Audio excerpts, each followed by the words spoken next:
Kehidupan dan kematian Alexander Agung, kekuatan dan kelemahan sang penakluk.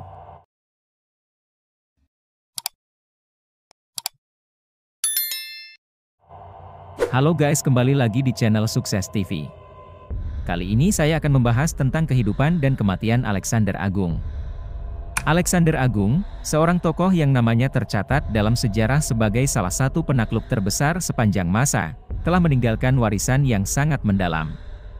Sebagai Raja Makedonia, ia memimpin pasukannya melintasi wilayah yang luas, menaklukkan kerajaan-kerajaan besar, dan menciptakan salah satu kekaisaran terbesar dalam sejarah manusia. Namun, di balik kejayaannya, terdapat kisah tentang kekuatan, ambisi, dan kelemahan yang akhirnya mengarah pada kejatuhannya. Kehidupan Alexander Agung adalah sebuah epik tentang kebesaran manusia yang berjuang melawan batasan-batasan yang ada, tetapi juga sebuah tragedi tentang manusia yang tidak mampu mengatasi kelemahan dirinya sendiri. Alexander lahir pada tahun 356 SM di Pella, ibu kota Makedonia. Ia adalah putra dari Raja Philip II dan Ratu Olympias. Dari usia muda, Alexander menunjukkan potensi luar biasa baik secara fisik maupun intelektual. Ia dilatih oleh para mentor terbaik, termasuk Aristoteles, yang menanamkan pengetahuan tentang filsafat, seni, dan ilmu pengetahuan ke dalam pikiran Alexander muda. Pendidikan yang mendalam ini membentuk pola pikir Alexander, memberinya wawasan luas tentang dunia yang akan ia taklukkan kelak. Makedonia pada masa itu bukanlah kekuatan besar di dunia Yunani. Namun, di bawah kepemimpinan Philip II, Makedonia menjadi kekuatan militer yang tangguh, yang berhasil menyatukan sebagian besar Yunani melalui diplomasi dan kekuatan.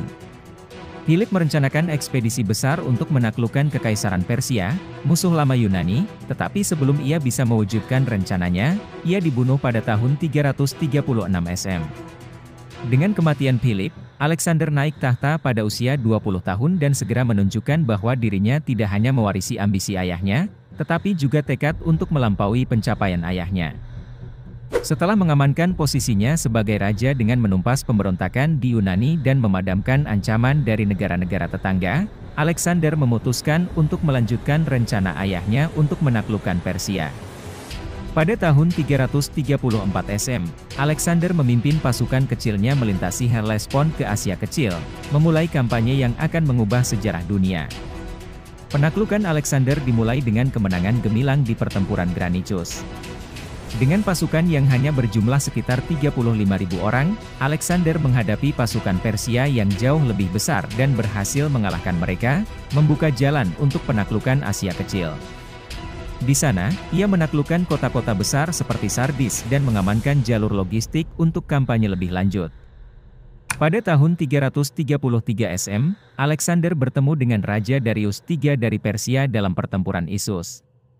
Meskipun pasukan Persia lebih besar, Alexander menggunakan strategi yang cerdas dan memanfaatkan keunggulan pasukannya dalam formasi phalanx untuk mengalahkan Darius, yang terpaksa melarikan diri dari medan perang.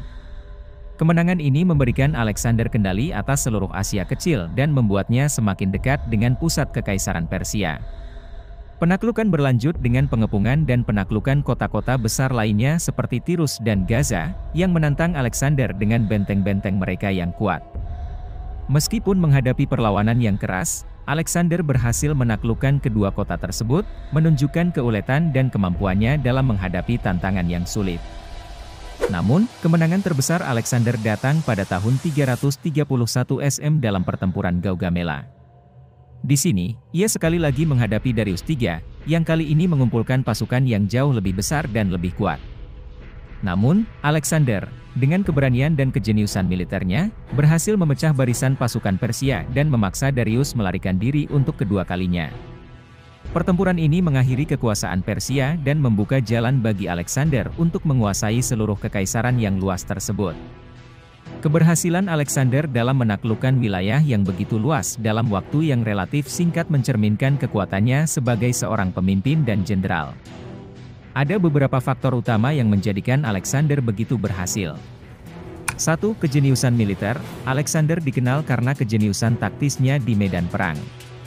Ia mampu memanfaatkan keunggulan pasukannya secara efektif, bahkan ketika menghadapi pasukan yang jauh lebih besar. Alexander selalu berpikir beberapa langkah ke depan, menciptakan strategi yang membingungkan musuh-musuhnya dan memberikan kemenangan yang menentukan. 2. Harisma dan kepemimpinan. Alexander memiliki harisma yang luar biasa, yang membuat para prajuritnya rela mengikutinya ke ujung dunia. Ia memimpin dari depan, selalu berpartisipasi langsung dalam pertempuran, yang memberikan dorongan moral yang besar bagi pasukannya. Alexander juga memiliki kemampuan untuk menginspirasi dan memotivasi orang-orang di sekitarnya, baik di medan perang maupun dalam pemerintahan. 3. Ketabahan dan keteguhan. Dalam menghadapi tantangan yang paling sulit, Alexander menunjukkan ketabahan yang luar biasa. Ia tidak pernah mundur dari tantangan, tidak peduli seberapa besar atau sulitnya, dan selalu berusaha menemukan cara untuk mengatasi hambatan yang ada. Keteguhan ini memungkinkannya untuk bertahan dan bahkan berkembang dalam situasi yang paling sulit sekalipun. 4. Keberanian. Alexander dikenal karena keberaniannya yang luar biasa.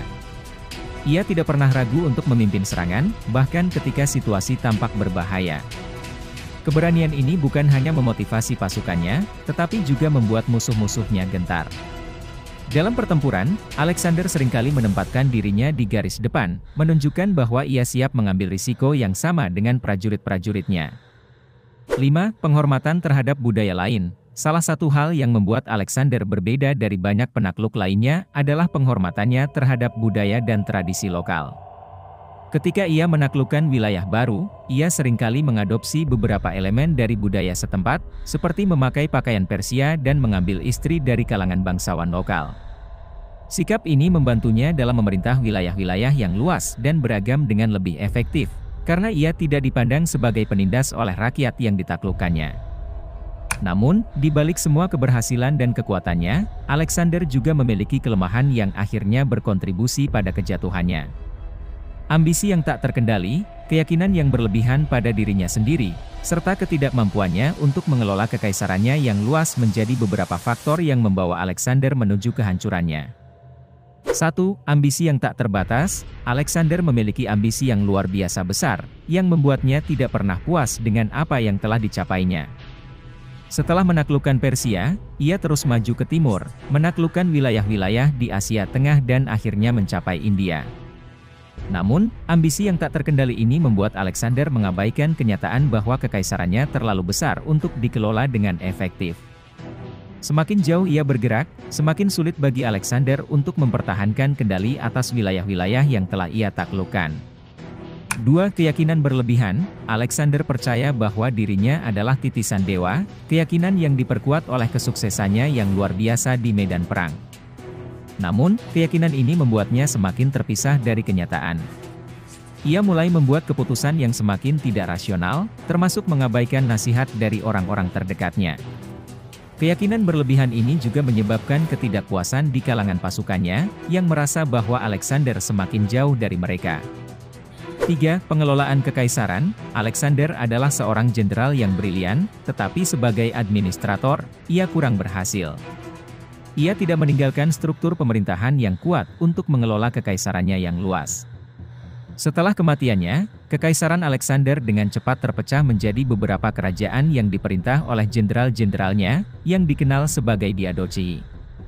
Tanpa pengelolaan yang efektif, kekaisaran yang telah dibangun Alexander dengan susah payah runtuh dalam waktu singkat. 4. Kehidupan pribadi yang tidak teratur. Kehidupan pribadi Alexander juga penuh dengan ketidakpastian.